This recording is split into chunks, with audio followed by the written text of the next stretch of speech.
We're going to paint the background for our silhouettes. We're going to use some watercolor wash techniques today, and then on day 2 of this we're going to use some other techniques including sponging and stamping to build a second layer on top of our washes that we're going to do today.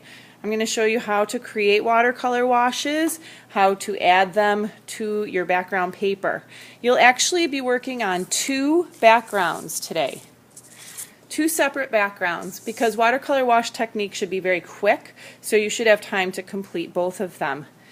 The reason we're doing 2 is so that you can choose your favorite one. So you can either make the 2 of them very different from each other, or you can make them very similar using the same colors, the same techniques, and then just choose the one that turns out better for the background of your silhouette painting. So the supplies you're going to need today is a little flower-shaped water palette. You're going to put a very small amount of water in. You will need a paint set and a couple of brushes. I'm also going to recommend you grab a paper towel and you have a container to wash your paintbrushes off in. And then lastly, you can decide if you want to use the salt or the rubbing alcohol technique. Those are both techniques I'll show you. So your first job would be to choose the colors that you want. If you don't care, then you can just pick any colors. If you have a specific idea, for example, you're doing a silhouette that represents America, then you might want to use red, white, and blue for that. So I'm just going to use some blue right now. I got my paintbrush wet. I'm going to get some paint from my palette and mix it into the tray. Now, watercolor wash is made when you water paint down to make it more see-through. So depending on how dark or light you want it to be, we can do that. Now, the first technique I'm going to use is called wet on wet technique. And what that means is I'm going to paint wet paint on wet paper. So I'm going to start by wetting the paper. Now this technique is nice when you don't want to have a lot of control over the paints and you want them to bleed into each other or run into each other.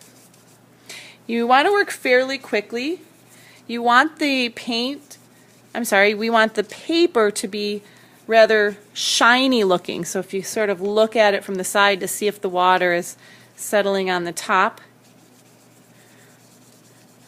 that's a good way to start. And then I'm going to take my watercolor wash from here that I made and I'm going to brush it on. And like I said, it gives it a very loose, free quality. You can't really control it very well. I'm going to mix another color, so I'll put some green in my watercolor wash here. And when I put that color next to the others, it tends to bleed into it a little bit. You could even pull the color in the opposite direction through it if you wanted to, and see how the water that's on the paper moves the paint.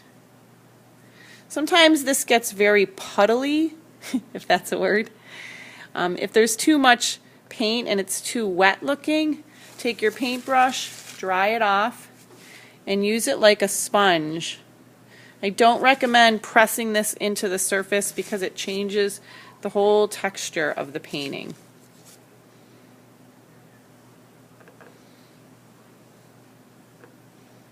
Okay, and you can kind of leave that be for today, or I'll show you in a little bit how you can use salt or rubbing alcohol in there. Alright, so I'm going to leave that one to dry. I'm just going to move it off to the side. The next one I'm going to do is just wet on dry technique. So I'm going to take some of my blue paint again, since I used up the others. And when you paint it on the dry paper, wet paint on dry paper, then it kind of stays where you place it.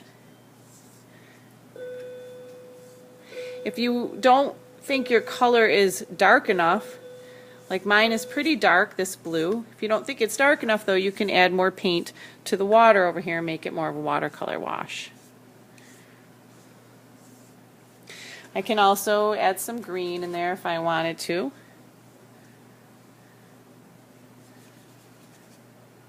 You still can get kind of a blurred or a effect where it bleeds into it another color.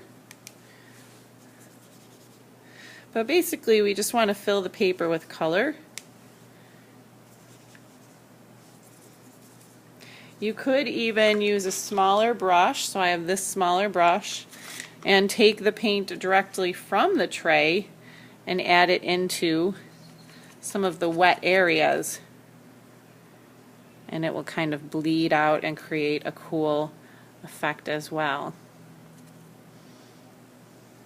You don't want that color to be too strong because with our silhouette, you know, we'll be painting in the black or the white. Now you can leave this area white for now, and then tomorrow or the next time you do this second day of painting, you can go back and fill in those areas, or you can fill them all in today.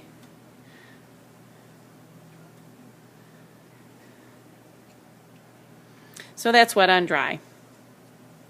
So two of the techniques I want to show you include salt and rubbing alcohol.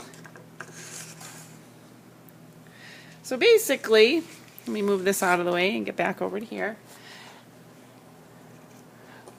As long as your paint hasn't absorbed into the paper, as long as the surface of the paint is still shiny, you should be able to accomplish this technique. So if I add a little more paint, you can see that it's sort of floating on the surface of the paper. I'm going to take some salt and sprinkle it into the areas that I want to sort of gather where the salt is. So you can see it creates this really cool textured effect. Let me pull this up more. And even once you put it down, if it doesn't seem to be working well, you can add a little bit more on. You kind of want to sprinkle it on, not pour it on. And you can see how it starts to create that really interesting texture. And I could still probably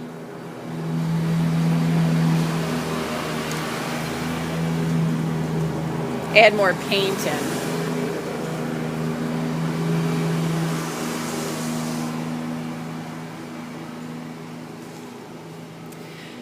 Same thing is true for the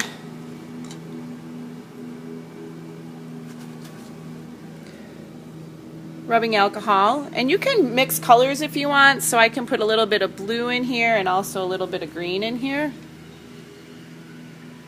to make more of a teal. I can brush that on my surface so that the paint is floating. And then I'm going to take the rubbing alcohol and dip my paintbrush in it and kind of splatter it.